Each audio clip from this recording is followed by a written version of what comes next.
In the introduction of your book, Old Age in Early Medieval England, which, by the way, great read, really easy to follow, much more, I think, kind of engaging than the average academic monograph I come across.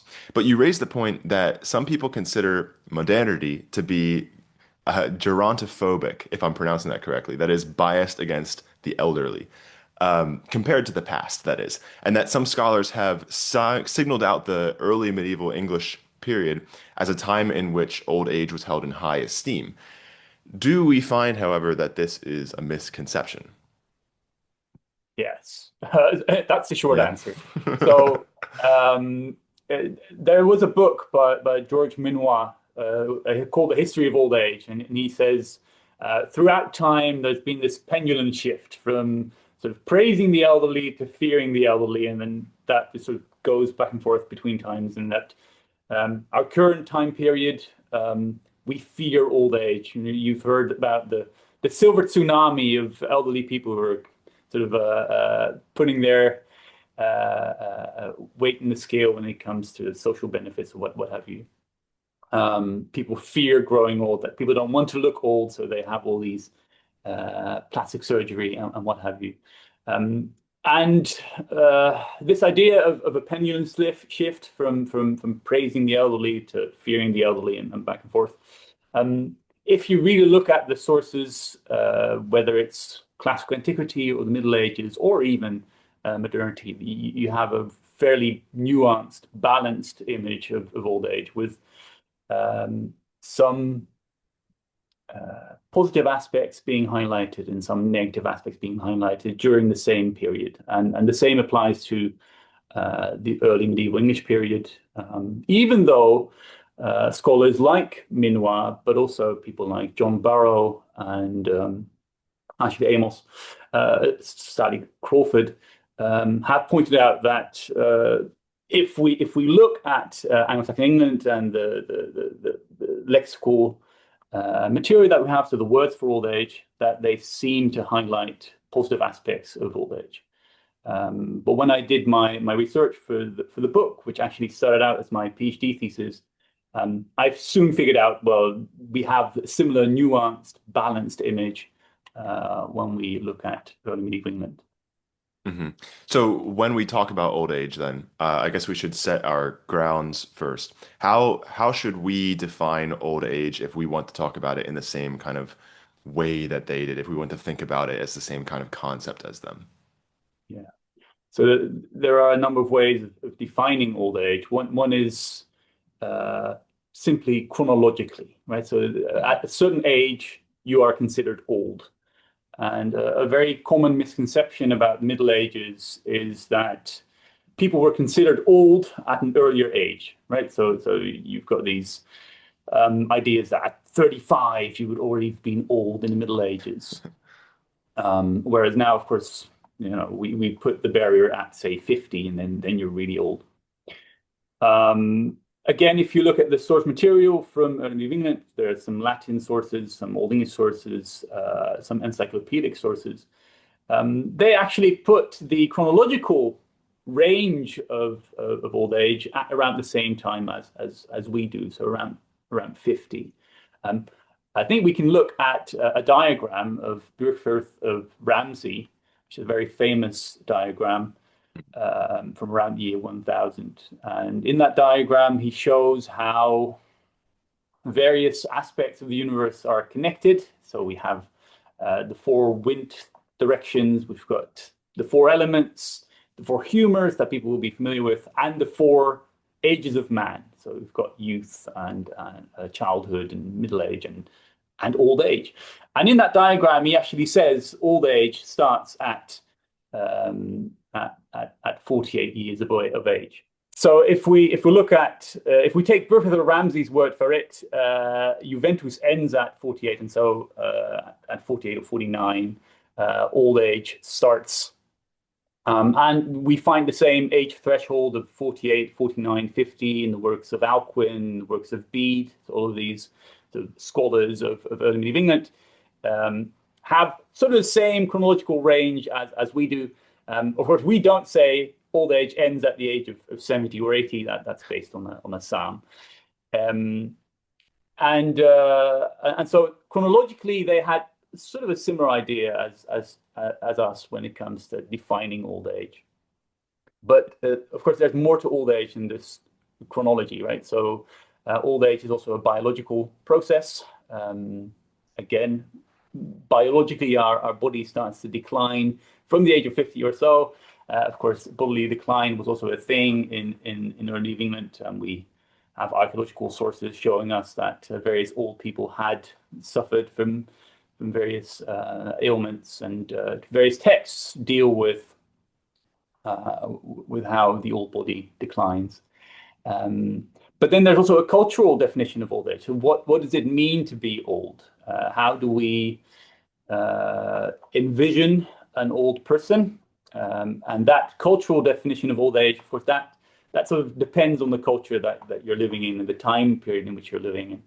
And that's something that we can reconstruct on the basis of Old English texts or Anglo-Latin texts or even Old English words.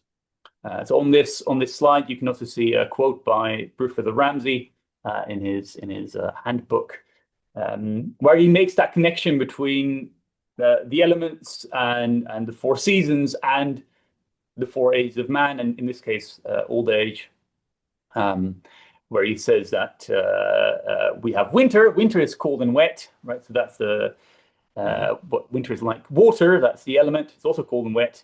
And an old man is also cold and wet, so or cold and roomy is the translation here. And so an old man is sort of controlled, if you like, dominated by the humor phlegm, which means that the old person is typically old and infirm. That's how the Ramsay sort of combines his knowledge of the four elements, the four seasons, with the four ages of man. And Yeah. that's just one example of someone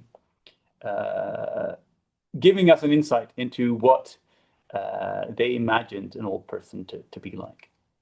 That reminds me of Cicero in De Senectute. He describes the kind of youth of man as a summer, Yeah, where like a spring or a summer where it's like hot and energetic and things are springing. And but then he describes Senectus as the fall, where you harvest, kind of the yeah, fruits of a good life. But it's colder, it kind of things start coming to a close, things start dying. I think yeah, that's a really beautiful analogy. I do yeah. want to It's ask, a very natural thing to combine seasons and ages of man. Yeah, yeah, if Senectus ends at 70 or 80, what what comes after that? Is it just death or yeah. That's the implication, right? okay? Even though we have several people from early England who grew older than 80. Mhm. So, but again, that's based on, I think, a Psalm text. Yeah, well, my mother-in-law is a nurse, and she always says that the human body was designed to live until 70, and everything after that is just kind of like extra. Um, Right. so I guess that makes sense from a biological perspective. Yeah. So then there obviously was a lot of dialogue on old age in early medieval England. Can we start with the good things that they had to say about it? So, what is the evidence for Old English time as being this kind of golden age of old age? What are the benefits to being old in this time? Yeah, so what we have in the text and in the language and the words for old age is a connection that's being made between old age and sagacity or wisdom, right? So the old man is the wisest. There are even words in Old English that mean both old and wise. So think of a word like fraud, which of course means old, but it also means wise. Um, so wisdom is one thing. If you're an old person, you have acquired certain wisdom along those years. Um, Increased piety was also associated with old people. So old people were assumed to be less prone to, say, lust and other pleasures of the flesh. So of course they were then more pious, or at least they had to be more pious. So that was the expectation that. They had to be more pious, not only because perhaps their body was less functional, but also because they knew that death was approaching, right? So as a young person, you can still think, well, death is a long way away, so I can basically sin and then repent and get forgiveness. But an old person, um, they know that death is at hand, so they had better be pious. And authority. So old age was associated with authority as well. So think of the word Ealdor and what have you, right? So um, old people tend to be the ones in charge, of course. Mm. Um, and one of the first things I did for my PhD thesis and which turned into the book was simply look at Old English words. So what words did the Anglo-Saxons have to denote old age, and what did those words mean? What connotations did those words have? And I think we have another slide to Yeah, I'll put demonstrate it up that. right here. And this is a very crude sort of drawing in my MS Paint phase where I used squares and whatnot. But what it shows you is where words for old age in what semantic fields you can find those words for old age. So there's some words which simply mean old, elda for eldung, for ildur, and what have you. But some of these words have multiple meanings. So a word like har can mean old, but it can also mean gray, and so forth. There's a very obvious connection between being gray-haired and being old. But you can also see that some of these words mean both wise and old. So think of fraud, think of yeomor fraud, which is a great word because it actually combines yeomor, which is sadness, right, sorrow, fraud, which means old and wise. Put them together, you've got sadder and wiser sort of condensed into one word. It's one of those beautiful words that we get in Old English. So on the one hand, you've got these positive things like, okay, if something's old, then something's trusted, and it's a positive development essentially. Old things can have, or old people can have authority, and they're wise. At the same time, as you can see on the left of that diagram, um, words for old can also have more negative meanings. So you can be gamol, which is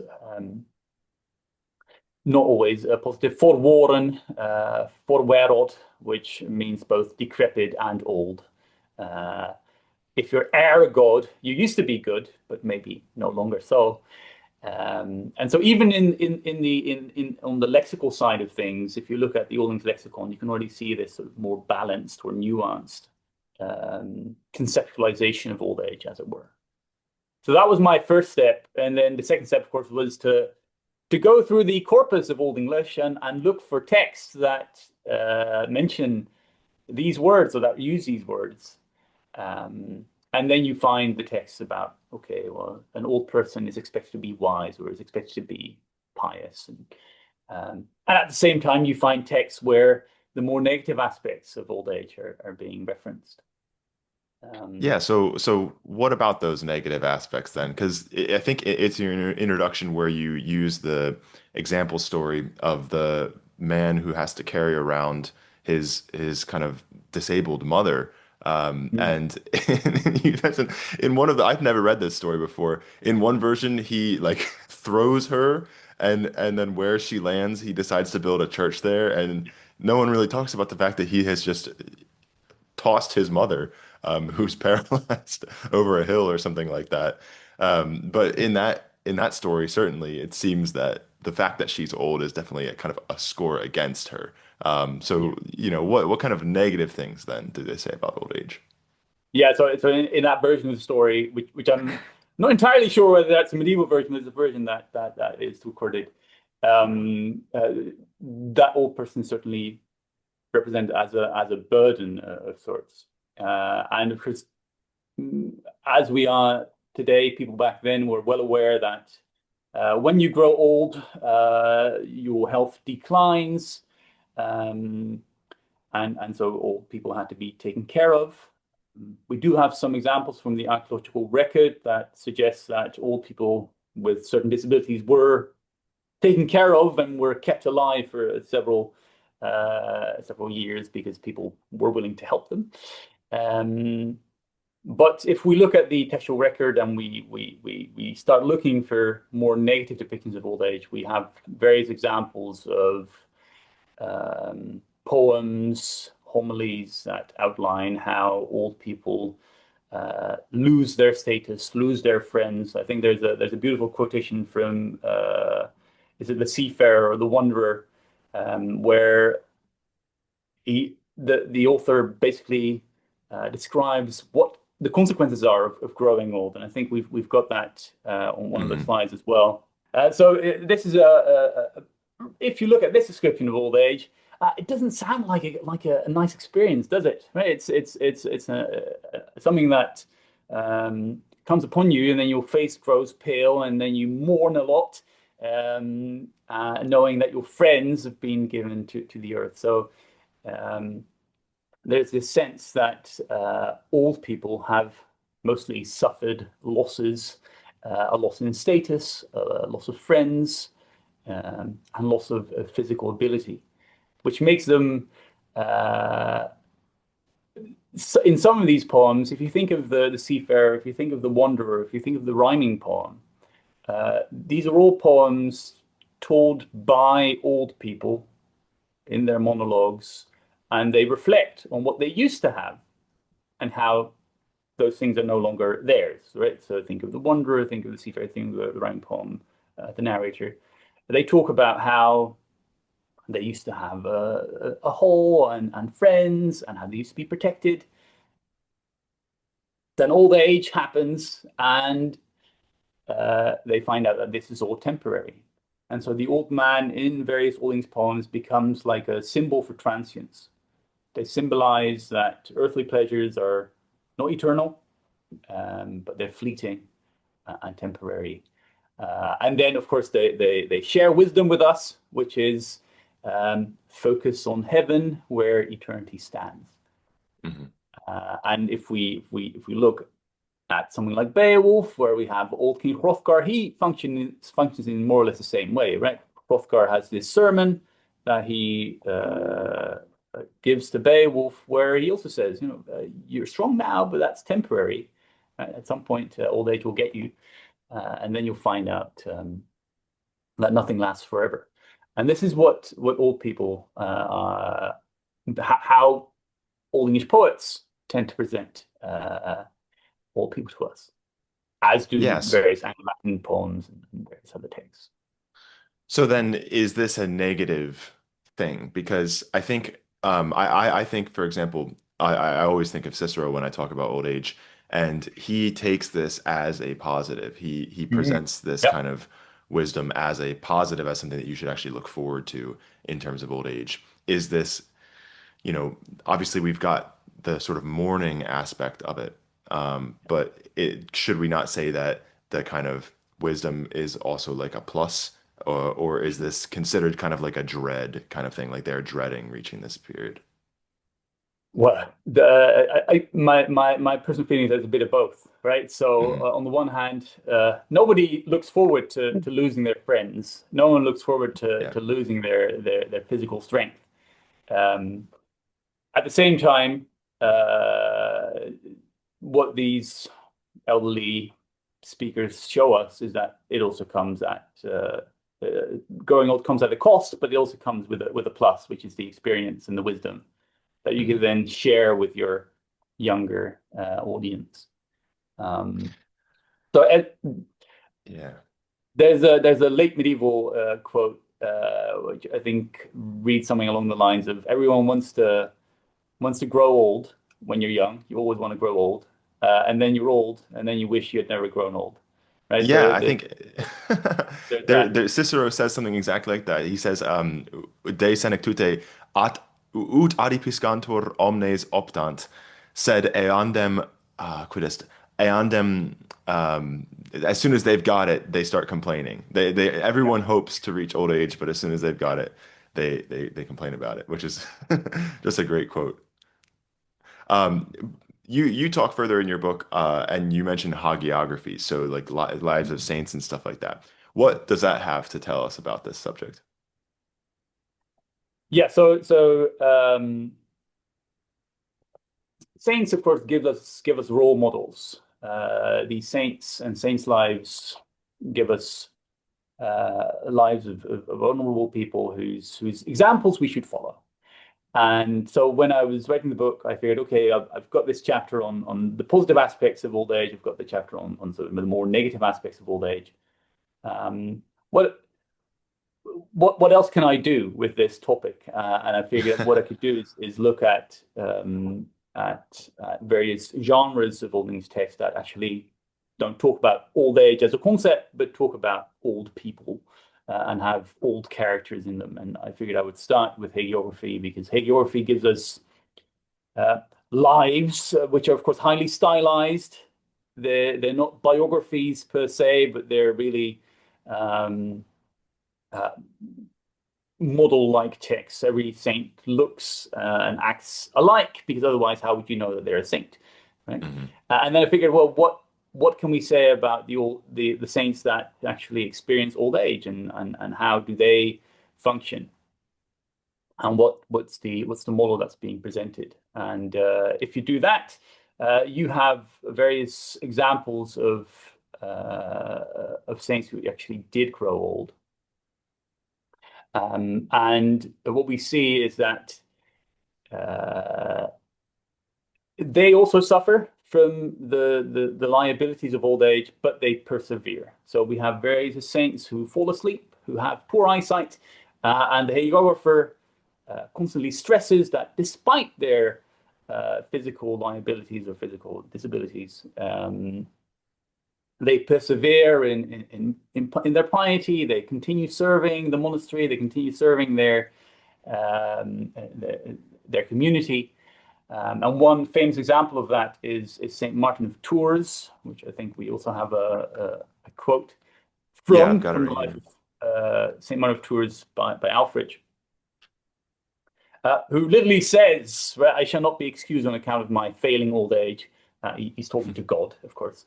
I've devotedly fulfilled your service under your insignia. I fight as long as you yourself command. So Saint Martin of Tours is, of course, known for sharing his mantle and everything. But he also grows old at the very end of his life and continues sort of showing great devotion, lying not on a soft mattress, but lying on the hard floor. And we've got various other examples of saints doing just that. Um, so persevere despite your failing old age is what the elderly saints sort of seem to be teaching us. There's also some lovely examples of saints' lives where the elderly saint is on his deathbed and they regain youth upon death. So there's a famous example of, I think it's Wolfson of Worcester, who had a really big nose, apparently. But when he dies, his nose is sort of restored to its youthful size. Um, at the same time, we also see some of these saints carry their old age as if it's a martyrdom. So old age as martyrdom is also um, a recurring image that we see. Hmm. That youth and death aspect. I know there was an Alfrich homily that I was reading recently.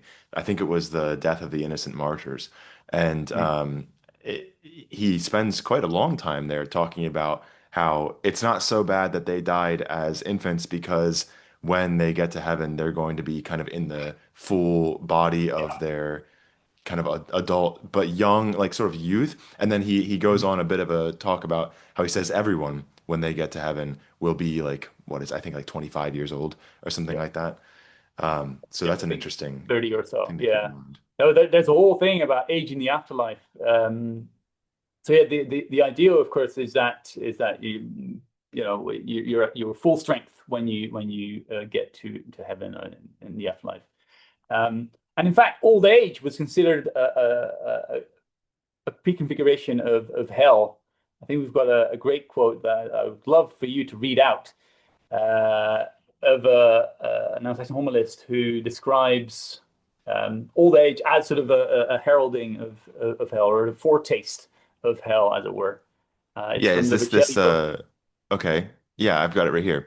Tonne is there after on helle on likeness je nemned overyldo. Fortham him a molsniath, tha aran, forthare overildo, tha the run glawe on je sichle, ond tha aran a dimiath, tha the macht on je huur on fire songas, ond seu tunge au lisbath, the havde je rare sprake, ond tha feit a slabath, the warun full swiste on rare togonge, ond tha Honda a thindath, the have done full what fingras, ond that fachs a fallath, the was on fuller wastme, ond tha teith a yeluiath, the warun huite on hiwe, ond that oruth a fulath, they was swete on stenche. Wow. Yeah. Everything is just getting horrible. Yeah. Wow. So that's what hell is like, right? So you can imagine sort of a priest in the church saying, well, do you want to know what hell's like? Well, grow old. Overruled, of course, being old age. I think the other on weaknesses that he mentions is punishment and prison and torture. So when we talk about age in the afterlife, old age is definitely sort of a link to hell. Whereas when we look at sort of standard descriptions of heaven, and I think there's another slide there, the next one, we get the exact opposite. So in heaven, there is the eternal light without darkness, and there's youth without old age, Hmm. and various variations of that. My favorite one is the last one, where there are old people in heaven, but old people do not groan and the children do not scream, which is an interesting way of describing heaven, I guess. Interesting.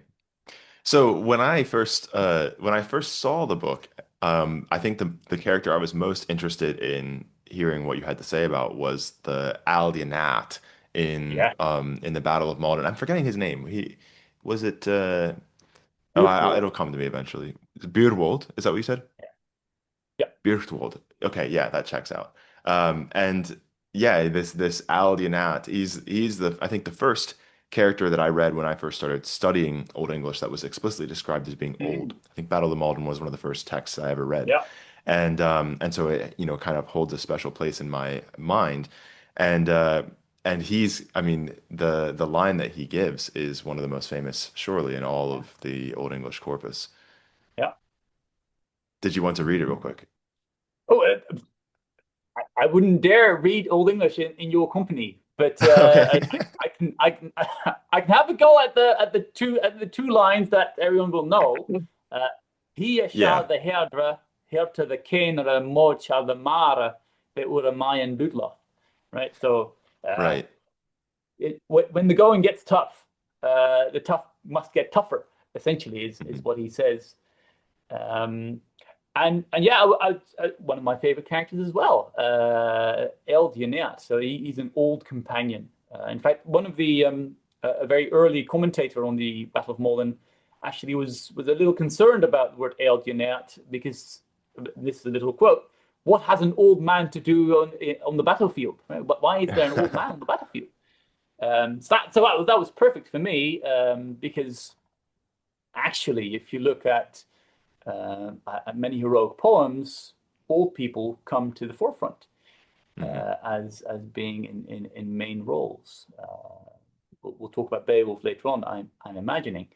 But if you just look at someone like the Hildebrandslied, that's an old guy having to fight his own son, right? In various Icelandic sagas and Scandinavian stories, old people are present. Just think about Starkot, the ancient warrior in Saxo's Gesta Danorum. And of course, in the Battle of Malden, we don't only have Björkvold, who's the guy with the most epic quote, but we also have Björknoth, who's Hmm. the leader of the gang, and he's called the Har Hildering, which is a gray-haired warrior. Um, and that phrase Har Hildering, by the way, is one of the building blocks of Old English poetry, apparently, because we have various Old English poems using the same sort of poetic phrase. Hmm. Um, so yeah, I'm glad you like Berchtwald, because he's quite cool. And in fact, in the remainder of that quote, which I think we've got up on display here, he also says, "Ich Yeah. am flawed fearless," right? I'm old and wise in life. So he's actually saying, "Look, I'm old and wise in life. I'm going to do the heroic thing," Hmm. and in doing so, he sort of inspires the younger troops, which is one of the sort of common standard roles of old people in heroic literature. They whet the young. Right. I think this was probably very important to Tolkien. Mm. He, obviously writes the commentary on the Battle of Maldon and his own little like fan fiction. Have you read his translation of the Battle of Maldon? I have, yes. Yeah, I think I've got that's really cool that that the exists. recent publication, which is really That was cool. my advisor at university in undergrad. Peter Grabowskis was the one that Nice. wrote that book. He was a Yeah. pretty cool guy, but I think Really that cool. But with that in mind. why did he do the fan fiction first and then the poem? I would have done it the other way around. You start with about Malden and then you have Talking sequel. So in terms of the order. I'm not sure. I'll have to ask him. Um, but I think knowing that Tolkien really thought about this Mm, then makes, I think, characters like Theoden yeah. much more interesting, who very explicitly kind of reaches this sort of very mature, very sort of old age, and kind of the description of him arriving at Minas Tirith and kind of seeming to become an old man on his horse, and then kind of remembering he is Shalteharda, and then kind of sits up straight in the stirrups and Yeah. gathers all his men for the last charge. That's a great scene right there. Yeah. Yeah, so that's the kind of martial aspect then. And then you mentioned Beowulf. I would like to talk about Beowulf because Beowulf Yeah. also has this kind of scene where he reaches the end of his life and then still has to kind of Mhm. rouse himself in a martial sense and fight this dragon. So what sort of when we see Beowulf and Hrothgar, what sort of reactions do we think the audience would have had to like their roles, to their kind of characters? How are they supposed to have been perceived? Yeah, so Beowulf is a great poem, and as you say, Hrothgar and Beowulf take center stage. And what interests me is that they're both old kings, and I've always been struck by how people have looked at Beowulf as Tolkien says it's in two parts. You've got Beowulf's youth and you've got Beowulf's old age, and it's about Beowulf coming of age and people have looked at Beowulf as a mirror of princes, giving sort of a guide to kingship for a young reader. And then I think, well, you've got two halves, yes, but you've got Old King Hrothgar in the first half, and then you've got Old King Beowulf in the second half. And what the poet is actually inviting us to do is to compare Old King Hrothgar to Old King Beowulf. Right? This is why the Beowulf poet skips ahead 50 years. We're not interested in the intervening 50 years, right? So we first get Beowulf defeating Grendel's mother and Grendel and Grendel's mother. Then the poet fast forwards more than 50 years. Now Beowulf is an old king. Let's see how he tackles being harassed by a monster. So what I think the Beowulf poet is doing is he's setting up a comparison between Hrothgar, the old and dare I say it, passive and not very successful old king, and the more active ideal represented by Beowulf. Um, I so how are they regarded? So I would say that in Hrothgar we have the typical old leader who's perhaps too old to physically lead the army to take charge of things. This is something he laments himself, right? So Hmm. he's constantly mourning about how he is unable to defeat Grendel for 12 long years, how he's humiliated by that. He talks about how other people might be better than him, right? His brother would have made a better king. Beowulf is a better man than he is. Um, I think the Beowulf at some point also says about Hrothgar that he was uh, a singular king until old age sort of came upon him. Hmm. So I think what we see in Hrothgar is the risk that old age poses to actual kings. We have to bear in mind that Beowulf, of course, was composed probably in the 8th century, right? Let's not open that kind of worms, but probably 8th century, um, during which old kings had to fulfill various active roles, leading armies, Mhm. reacting actively against uh, rebellion from within and enemies from outside. We have various examples of 8th century kings who retire into monasteries and leave their kingdom to younger men. I think Ian of Wessex is one example, been on the throne for 37 years and then says, I'm going to go off to a monastery because I can't keep this up. Mhm. And then Hrothgar sort of represents what happens if you do keep it up, right? For 12 long years, he has this big problem that he can't really solve until Beowulf arrives and solves it for him. And then we've got Beowulf, an old king who is old. He's also well, he's aware of the fact that he'd probably die fighting the dragon, but he Mhm. says, well, when I was old, I did heroic feats. But when I was young, I did heroic feats. Mhm. Yeah. Now I'm old, I still want to do heroic feats and heroic things, and he goes off and fights the dragon. Mhm. Um, so I think what we see is a model of passive elderly kingship and a model of active elderly kingship. And I think we should move away from thinking that Beowulf was something intended for a young audience, a young prince who needed to get examples of good and bad rulership, to imagining an audience of an elderly king who is given examples of what to do as an old king rather than what to do as a young prince. I would ask then, what do you think about the fact that when Beowulf defeats Grendel and the him and the companions, or not, the Shope of Hrothgar's Hall go on their kind of ride, and they Yeah, praise Beowulf, but they say at that point, but they didn't say anything bad about Hrothgar, ach that was gold King. yeah. Um, you know, I do you think that that might be the poet kind of assuring us that Hrothgar wasn't sort of to be blamed for the situation, or do you think that's just kind of like politeness, like they're just kind of still loyal to their lord? Yeah, there are various ways of reading that. Hmm. So if you look at it in context, Beowulf is praised as being the best warrior between the two seas and what have you, right? Very high praise.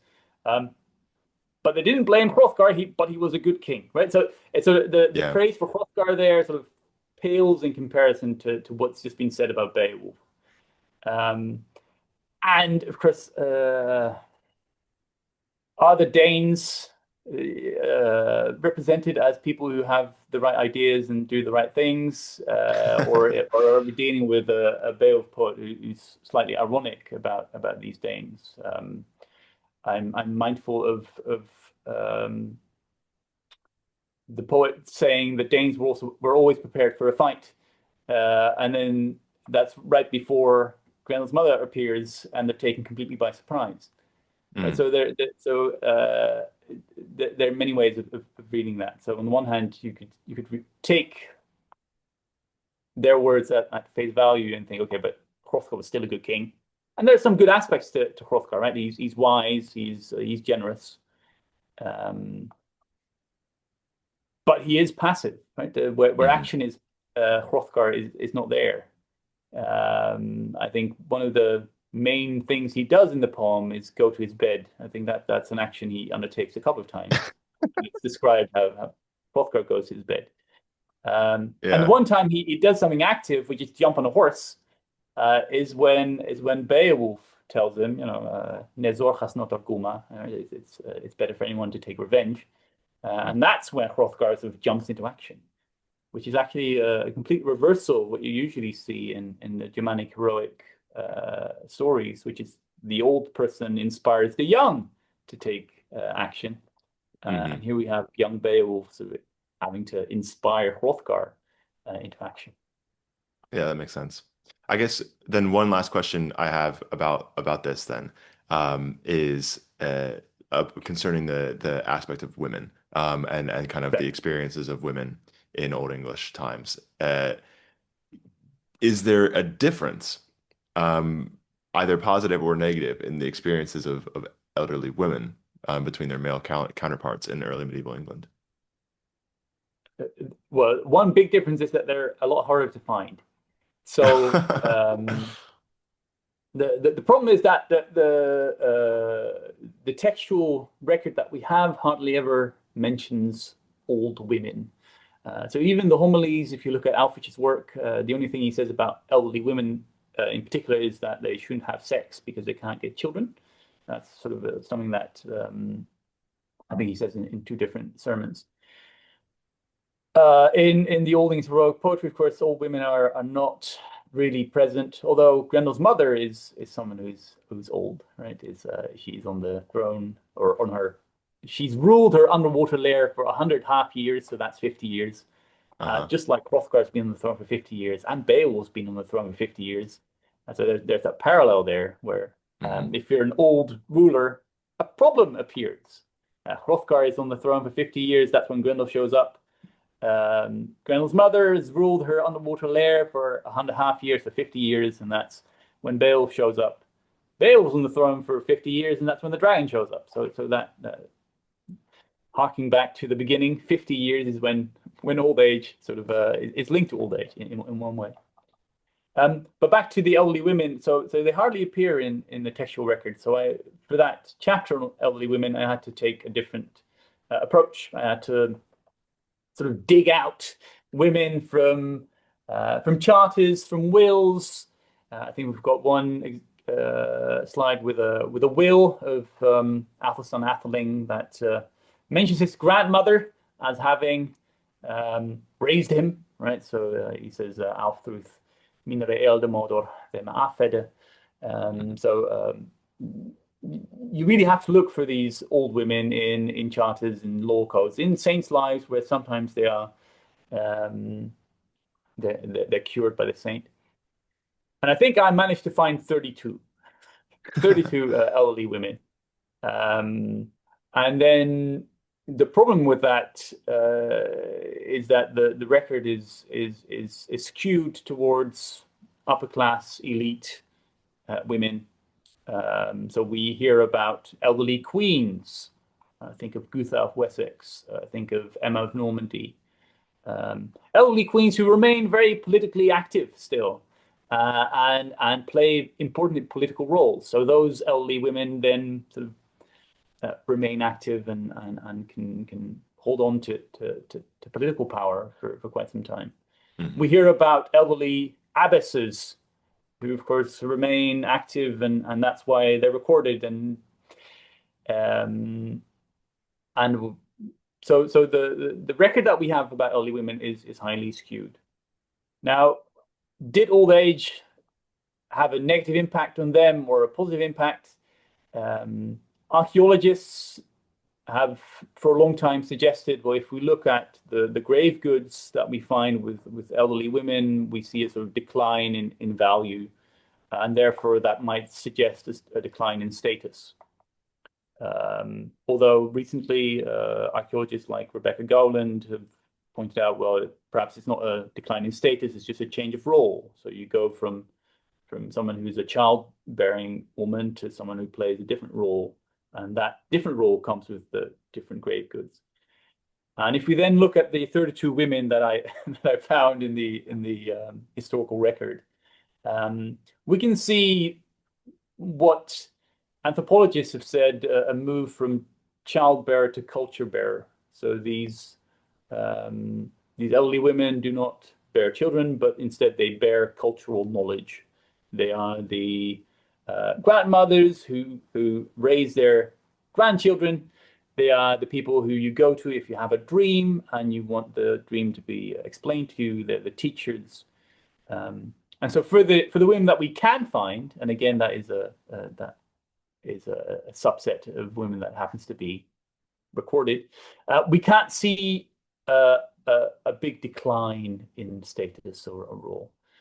We just see a different role.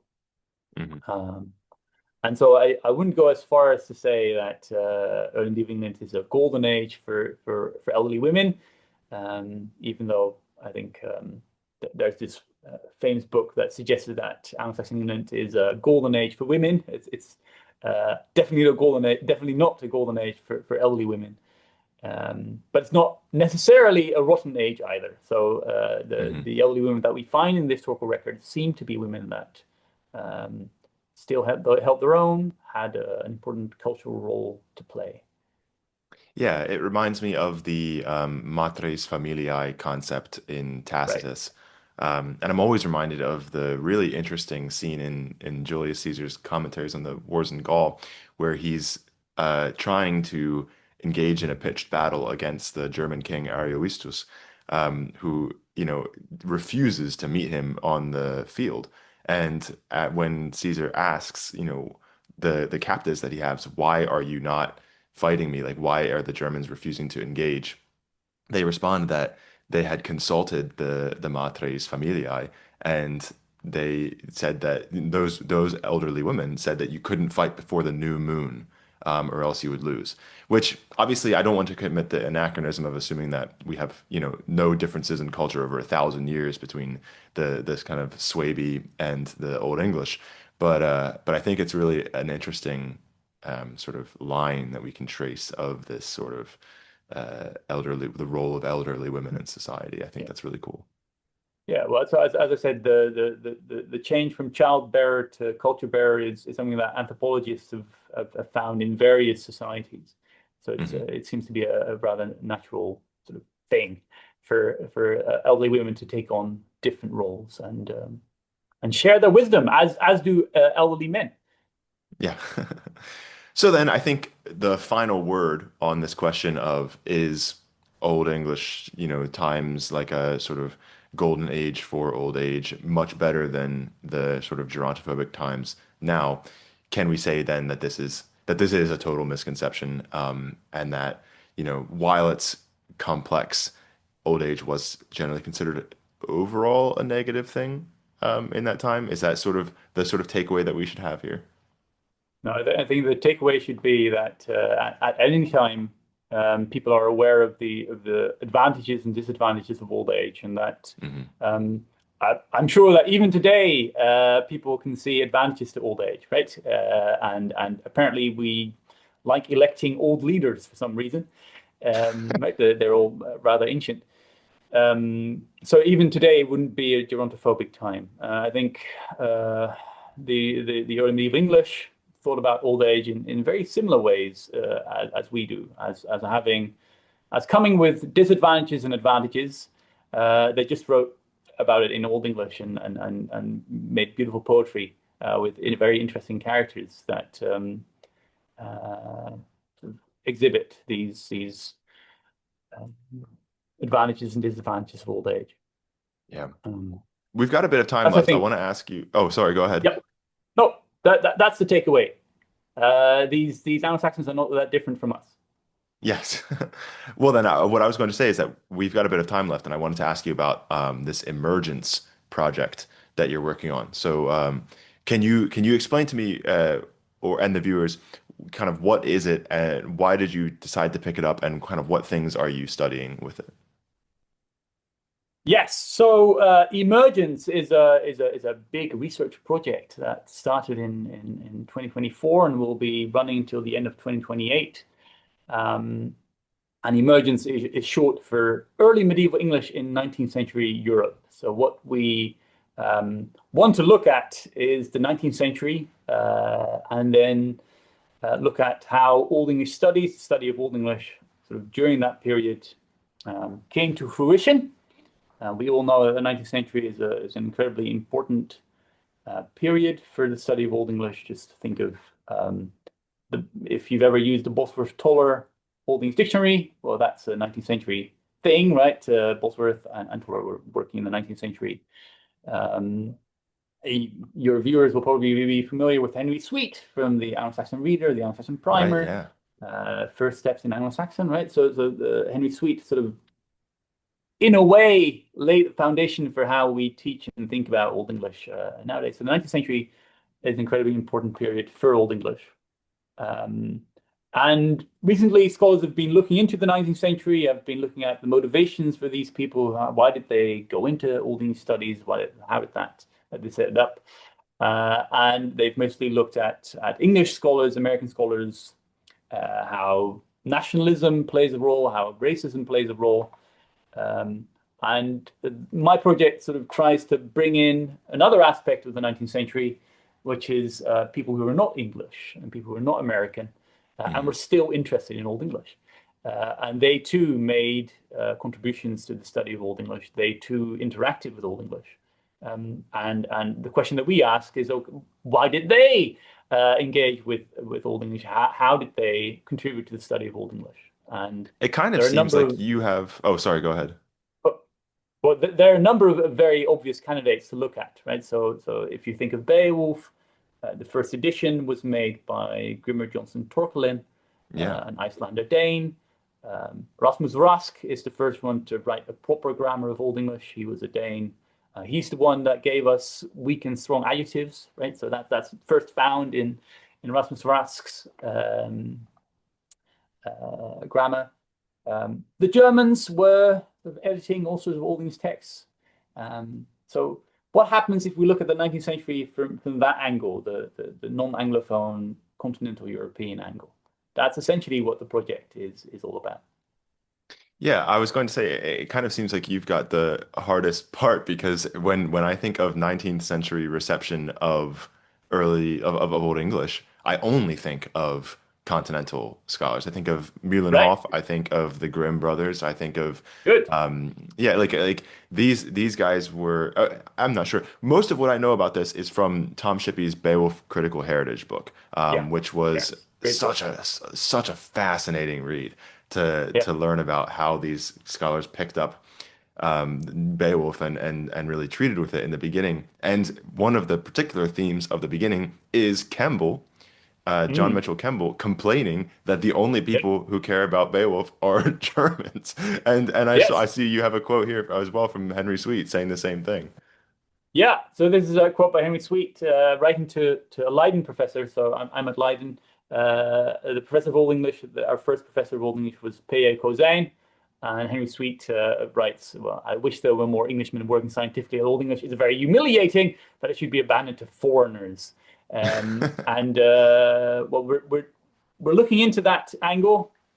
Um, and one of the things we're doing is we're building a database and we're looking at, okay, who is responsible for these publications in Old English in the 19th century. And indeed, when Henry Sweet is writing, more publications in Old English appear in German than they do in English. So this European angle, when we look at the 19th century, we really should not overlook, because well until the 1880s and 1890s, it's the Germans and the French and the Dutch and the Danish and also French and Italians who are looking at Old English and adding their own twist, making their own editions and translations and adaptations of Beowulf and various other aspects. Yeah, And what one of drove the them to do so is one of the things we want to find out. Uh-huh. One of the most interesting scholarly exchanges I've ever seen is between Kemble and an anonymous Oxford scholar writing against Kemble. That is, Kemble, I think, publishes not a translation, a review, a negative review Mm. of Conybeare, who has at that point was dead, Yeah, of his translation of Beowulf into Latin as well. And an anonymous Oxford commentator sort of responds attempting to debunk his bad review, and then Kemble responds again against that yeah, guy. And in that, he refers to the kind of, I think he calls it the iron-bound school of the Germans and the Danes or something like that. That is, yeah, he's referring to philology in general as a kind of yeah, foreign concept to the English, which is so interesting to me. The idea that like you had to convince people that sound changes were like a thing that actually happened. yeah. And imagine a full blown out discussion about long and short vowels in in the magazines of the day. Um, And yeah, so Kemble, of course, was in contact with Jacob Grimm, Hmm. whom your viewers might know from Grimm's Law and perhaps the fairy tales, but Grimm's Law is much For more sure. much nicer. Um, and Kemble was really a sort of a follower of Grimm, as was Benjamin Thorpe, who was a follower of Rask. Um, and we also have people like Grundtvig, who's from Denmark, and also makes the first vernacular translation of Beowulf, and Hmm. even had big plans of publishing editions of all known Old English texts because he said the English don't realize what sort of treasure chest they have and regard it as a sort of a pile of manure. That's something along those lines is a quote. Right. And so there were other people who were interested in Old English, as they should be, right? Hmm. I think nowadays the field of Old English studies is more international than it has ever been. But in the 19th century, it was also international. People from all over the world, not just English and Americans, were interested in Old English. Hmm. There's so many fun stories coming out of that like time in scholarship. I'm reminded of Yeah. one conversation. I forget who it was, had to explain in an article to another scholar that you can't say that the Old English were pious because they called God gold and they called man mon because of the Yep. vowel lengths indicate that they come from Bowling. different roots, different semantic roots in general. Yeah. And then was it Thorkelin who actually had Napoleon like blow up his it was the British blew up his library so he couldn't so he couldn't continue writing his Beowulf translation, or was that Grundtvig? I forget. No, no, that's Torkelin. So That's Torkelin, Thorkelin. he publishes the first edition and a Latin translation of Beowulf in 1815. And in his preface, he says, "Well, I could have published this earlier had it not been for the English sort of bombing Copenhagen, Right. and that burned down my library, which had his sort of edition I don't want in to put you on Poland." the spot, but is there any story or something like that from that time that you can share with us before we go here today that you've been recently reading about or studying? Uh, well, one thing I'm looking at currently is a very interesting Old English riddle that's right here in Leiden, known as the Leiden riddle. Oh yeah. And the Leiden riddle was added on the last page of a manuscript, and that meant that the cover of the manuscript had been brushing against that Leiden riddle for, well, 1,000 years by the 19th century. Which meant that it was rather illegible, had become rather illegible by the 19th century. And then the Leiden librarian decided, okay, well, here's an interesting text. Seems to be relevant because some German scholars have published an edition and whatnot, but they can't read it. So what I'll do is I'll add a chemical reagent to the manuscript page to make the letters light up, which was a common practice in the 19th century. It also happened to the Vicelli book. So you apply a chemical reagent. What it does is it makes the letters sort of more visible for a while, and then after 10 or 15 minutes or so, the parchment gets damaged even more, and so it Oh. becomes even more illegible. Now, our line librarian did that, and he saw the line riddle, made a transcription, and ever since the line riddle is very hard to read. Now, our problem is that our line librarian was not schooled in reading ninth century handwriting. And so we have his transcription, but it's full of question marks because he still couldn't read the Oh letters, no. even though they had probably been more visible to him than they had ever been afterwards. So that's my fun story for you from the 19th century. Many things happened, not all good, but some make good anecdotes.